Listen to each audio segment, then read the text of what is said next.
Assalamualaikum warahmatullahi wabarakatuh. Selamat pagi, semoga sehat selalu dan tetap semangat belajar. Kita lanjutkan pelajaran unit operasi di industri proses kimia. Minggu lalu kita sudah sampai operasi mekanik, sekarang kita ke operasi fisika. Ya. Operasi fisika adalah operasi yang mengubah kondisi fisik suatu senyawa tanpa mengubah komposisi kimia mereka. Ya. Contohnya pada gambar ini ada senyawa air atau H2O dalam bentuk liquid atau cairan. Ya. Pada suhu ruangan, air ini akan berwujud cairan. Sekitar suhu 20-30 itu cairan. Tapi ketika dipanaskan dengan sampai temperatur 100 derajat Celcius, dia akan berubah menjadi uap air atau berubah fase dari cairan menjadi gas. Ya. Tapi ketika air ini didinginkan pada temperatur 0 derajat Celcius, dia akan berubah dari cair menjadi padat atau dari liquid menjadi solid. Nah, inilah yang dimaksud mengubah kondisi fisik dari cair padat ke gas, tapi tidak merubah komposisi kimianya, karena komposisi kimianya tetap air, walaupun dalam bentuk padatan maupun gas. Nah, operasi fisika di industri kimia ada heat exchanger. Heat exchanger itu ada banyak ya, salah satunya ada condenser dan boiler. Kemudian ada proses evaporasi, ada distilasi atau penyulingan, ada ekstraksi, ada adsorpsi dan absorpsi. Kita bahas dulu heat exchanger atau alat penukar panas. HE atau kita sering dengar HE ya, adalah sistem yang digunakan untuk mentransfer panas antara dua atau lebih fluida. Fluida ini bisa berupa cairan maupun gas, sehingga terjadi proses pendinginan dan pemanasan. Kalau fluidanya kita gambarkan dengan warna merah, ini biasanya disebutnya fluida panas. Kalau fluidanya dengan aliran warna biru, berarti fluida dingin ya. Ketika fluida panas dan dingin masuk bersamaan, mereka tidak akan bercampur di dalam alat HE atau heat exchanger, tapi hanya mentransfer panas. Kenapa? Karena fluida ini mengalir melalui pipa, jadi mereka tidak akan bercampur, tapi hanya memindahkan panas. Dari yang fluida panas bersentuhan dengan fluida dingin, suhunya akan turun, sehingga fluida panas tersebut akan menjadi lebih dingin. Sedangkan fluida dingin yang sudah berkontak dengan fluida panas akan berubah menjadi lebih hangat ya.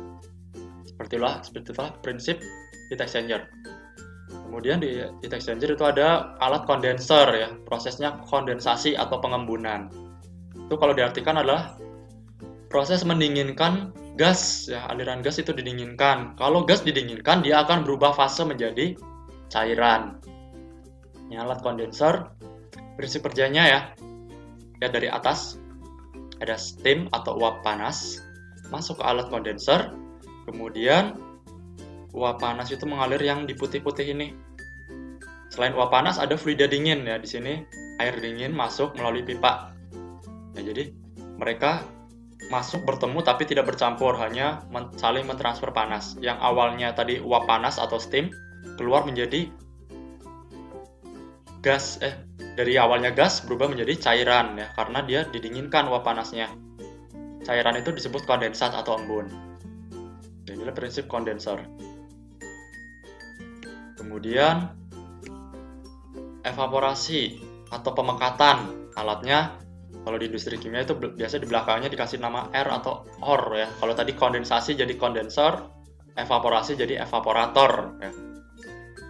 Itu adalah metode pemisahan senyawa padat dari campuran cairan dengan menguapkan kandungan cair. Jadi cairannya diubah menjadi uap, sehingga terpisah antara padatan dengan fase cairannya. Prinsip kerjanya di sini steam ya. Ini ada steam yang masuk, ini ada feed yang masuk. Feed itu adalah umpan atau bahan yang akan diolah, yang akan diproses. Misalkan contohnya di sini adalah air tebu ya, akan diuapkan dengan bantuan steam atau uap panas ya. Ketika cairan tebu ini diuapkan dengan uap panas atau steam, itu cairannya atau kandungan airnya akan berubah menjadi uap atau vapor, di sini keluar dari sini. Sedangkan air nira itu akan menjadi lebih pekat ya, jadi lebih kental. Yang awalnya sangat cair, feednya di sini keluar menjadi produk yang lebih pekat, yang benar-benar konsentrasinya hanya nira, karena airnya sudah menguap ya, kandungan airnya. Karena di dalam nira ini ada kandungan campuran nira murni dengan air ya, airnya dipisahkan dengan kandungan nira murninya. Nah, ketika uap panas ini sudah dikontakkan dengan fluida dingin atau feed, itu uap panasnya akan berubah menjadi embun atau kondensat. Nah, inilah prinsip evaporasi atau evaporator. Evaporasi ini kalau yang ada banyak seperti ini berarti kita sebutnya multi-stage evaporator atau evaporasi bertingkat ya. Ada banyak evaporator. Nah, kemudian distilasi atau penyulingan itu adalah proses pemisahan senyawa campuran berdasarkan perbedaan titik didih komponen atau senyawanya ya. Jadi misahin campuran karena dua campuran itu punya beda titik didih yang lumayan jauh ya. Nah, biasanya kalau di laboratorium kita menggunakan prinsip destilasi seperti ini ya. Yang ada kompor, ada kondensor kecil, ada beaker glass, ada termometer ya. Tapi kalau di industri kimia, distilasi atau penyulingan itu terjadi di distilasi kolom atau kolom distilasi atau menara distilasi atau tower distilasi. Ya.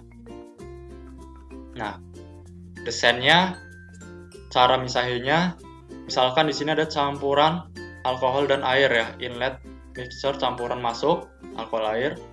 Kemudian di cara misahinnya gimana? Nah, ini kan berdasarkan perbedaan titik didih. Berarti salah satu campurannya, cairannya itu harus ada dididihkan. Nah, cara mendidihkannya dengan menggunakan reboiler atau pendidih ya.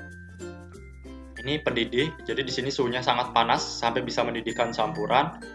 Nah, kemudian campuran yang mendidih atau menguap duluan itu berarti yang suhunya titik didihnya lebih rendah ya. Sedangkan campuran yang senyawa yang tidak menguap berarti titik didihnya lebih tinggi. Misalkan ini campuran alkohol air. Alkohol itu titik didihnya sekitar 80 ya, 78. Itu air itu 100 derajat Celcius, berarti yang menguap duluan adalah alkohol ya. Karena titik didihnya lebih rendah, dia akan menguap dahulu. Sedangkan air masih berada di bawah. Ya, sehingga campuran alkohol dan air ini akan terpisah. Air di bawah, alkohol naik ke atas dalam bentuk uap karena tadi mendidih ya. Kemudian uap alkohol tadi bertemu dengan kondensor ya. Tadi kondensor adalah fungsinya mengubah fase uap menjadi cairan dengan cara pendinginan ya. Jadi uap alkohol berubah lagi menjadi cairan ya karena didinginkan di alat kondensor, diembunkan. Nah, sehingga terpisahlah di sini fase alkohol cair, di sini air ya. Terpisahlah antara campuran alkohol dengan air dengan prinsip distilasi atau penyulingan. Kemudian ada proses operasi fisika absorpsi dan adsorpsi. Itu juga operasi fisika untuk pemisahan senyawa ya. Rata-rata operasi fisika itu pemisahan senyawa tujuannya. Kalau sih bedanya depannya B, depannya D ya. Kalau yang depannya B atau absorpsi itu kita bedanya berdasarkan sifat media pemisahnya. Absorpsi ini yang dipisahkan adalah gas dan cairan biasanya ya. Kalau diartikan ini dua-duanya sama-sama penyerapan ya. Jadi prinsipnya dengan cara penyerapan. Tapi kalau absorpsi itu senyawanya gas dan cairan. Kalau adsorpsi biasanya cairan dengan padatan ya. Kita lihat ini. Kalau absorpsi dulu ya. Absorpsi itu menyerap, dia sampai menembus ke permukaan ya. Ini permukaan bahan penyerap. Ini yang diserap, ini bahan penyerap. Jadi dia bisa menembus, gasnya bisa menembus ke cairan. Sedangkan adsorpsi itu dia menyerap juga, tetapi hanya sampai permukaan aja ya. Karena cairan ini nggak bisa menembus ke padatan, sedangkan gas itu bisa menembus ke cairan ya. Itu bedanya, adsorpsi bisa menyerap sampai ke dalam, melewati permukaan, sedangkan adsorpsi hanya menempel di permukaan. Nah, biasanya adsorpsi ini digunakan untuk proses pemisahan gas beracun ya. Sedangkan absorpsi ini biasanya untuk proses pemisahan cairan kotor ya, atau penjernihan. Nah, itulah absorpsi dan adsorpsi. Kemudian ekstraksi. Ekstraksi ini adalah proses atau operasi pemisahan fisika yang mengeluarkan zat atau komponen campuran dari zat padat atau cair dengan bantuan pelarut ya. Contohnya di sini ada ekstraksi umum di proses manufaktur. Kita mau mengekstrak bunga mawar ya. Caranya dengan tadi apa? Bantuan pelarut. Pelarutnya di sini adalah etanol dan air ya. Ketika mawar direndam ke dalam air dan etanol ya, kemudian ditambahkan zat aditif, tambahkan air, dicampur, kemudian ekstrak pada bunga mawar akan terpisah ya. Kita akan dapat ekstrak mawar karena dibantu dengan pelarut etanol dan air. Jadi tujuannya adalah mengeluarkan zat atau komponen pada bunga mawar ini, karena bunga mawar ini zat padat ya. Bisa juga zat cair ya. Zat cair juga bisa diekstrak, nggak cuma zat padat, dengan bantuan pelarut etanol dan air. Pelarut nggak hanya etanol dan air, ada banyak ya. Ini hanya contoh secara umum aja. Terima kasih atas perhatiannya. Assalamualaikum warahmatullahi wabarakatuh.